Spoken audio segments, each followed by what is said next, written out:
So we got eagle flies over the Indian River. This is Ohm's law. Okay? We have a circuit here of 10 volt DC with a 1 amp fuse, 1 switch, and a 10 ohm load. Could be a light, could be a buzzer. Doesn't matter what it is. Okay? When I close switch 1, how many amps am I going to draw across here? 1 amp. Okay. So we know that because we would pump 10 divided by 10, which would equal 1. What happens if, I know. Can you just feel me saying that? We have to go to school. Stay in school, kids. So our voltage drops to 5, but our ohm stays the same. So when voltage goes down, amps go up. So what will happen here is if you cut your voltage in half, your amps double because your load's the same, and you blow your 1 amp fuse. Right, so this goes to 20. No, this stays 10 because your load doesn't change. When voltage drops, let's say we drop from 10 to 5. Okay, so we've got 5 volts. Yeah, but this buzzer still is 10 ohms no matter what. Ohms, so it's like, I need 10. Yeah, well, I'm 10 ohms if you like it or not. Yeah. So he says, holy shit, if I got a total resistance of 10 ohms across here and I'm only 5 volts, it's going to take 2 amps to energize. Okay, because this has to double to make this 10, yes. All right. And when that happens, this fuse blows. Right, because it's only rated for 1 amp. So now when you can imagine that fan in the washroom is 120 volt, so let's draw it down here. Screw all these triangles. Right, so we're going to go 120 volt. So now this is a fan in the washroom. Yeah. Fan, and it draws, or it uses, say... We can make it up. Let's say it's 20 ohms. Okay.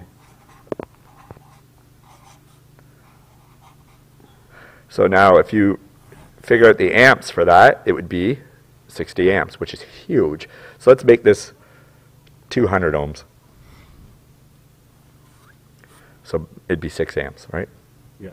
Right? Am I right or wrong?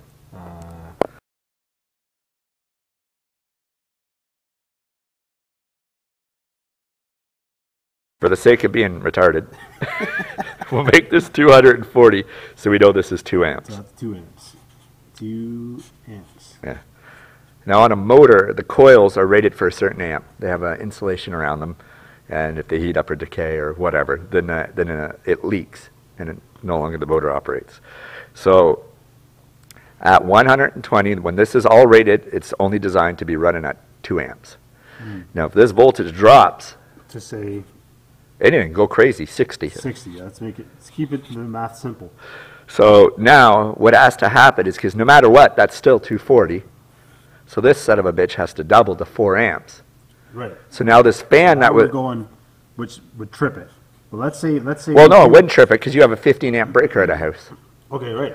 Okay, so now it's taking 4 amps, which is pushing At the lower voltage. So this times this should give us 240. right, And does it? which it does. Okay, so 240. Right. So that's good. But the problem is, this machine, the coils inside were only able to handle 2 amps.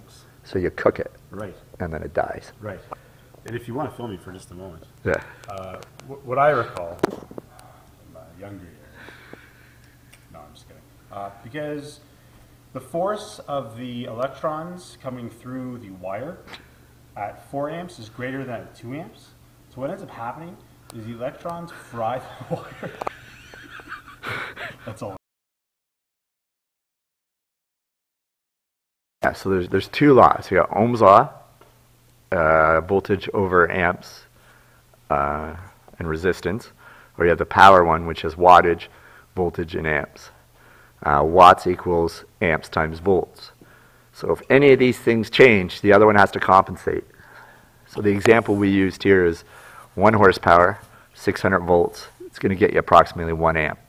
But if for some reason you only had 240 volts and you still wanted to run a 1 horsepower motor, your amps are going to go up significantly.